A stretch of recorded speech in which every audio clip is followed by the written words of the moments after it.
vous remercie de votre présence au lancement de cette organisation, qui est un cadre chargé exclusivement de défendre les intérêts nationaux dans la vérité et non ceux d'une personne dans le mensonge.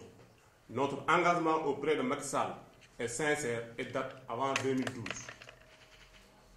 Nous savons nettement que notre candidat Macky Sall a un bilan reluisant, mais la vulgarisation de ses réalisations n'est pas bien faite. Partant de ce constat, nous déplorons le manque de combativité de certains leaders politiques et leur inaccessibilité pour des gens qui ont tous obtenu grâce au sacrifice de ces millions de militants.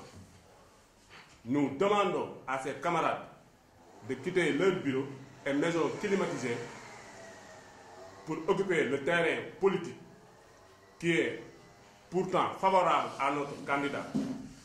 Une occasion de saluer la décision du Conseil constitutionnel qui a validé la candidature de Macky Sall.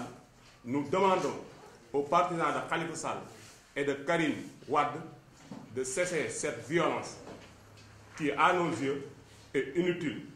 Nous conseillons aux mandataires des deux candidats de déposer leur recours que d'encourager le désordre. Cette rencontre aussi, c'est une occasion de demander à notre camarade de la coalition Benno Bokk Yakaar, président du mouvement Dolli Macky, Mamour Diallo, accusé par Ousmane Sonko dans l'affaire de 94 milliards, de sortir de son mutisme pour donner sa version des faits, à défaut d'une plainte contre le leader de PASTEF. 94 milliards, ce n'est pas 94 millions ni 94 000. C'est plus qu'un budget de certains ministères. Nous pensons que les faits révélés sont aussi graves. Dans ce cas, nous demandons justice et que les coupables soient lourdement sanctionnés.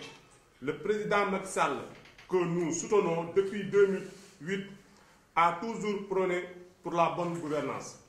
Par ailleurs, nous demandons au député Ousmane Sonko de répondre aux accusations de Madiambel Diagne et d'éclairer les Sénégalais sur les 12 milliards qu'il aurait touchés dans l'affaire des 94 milliards comme commission. Il est inconcevable que de tels supposés scandales passent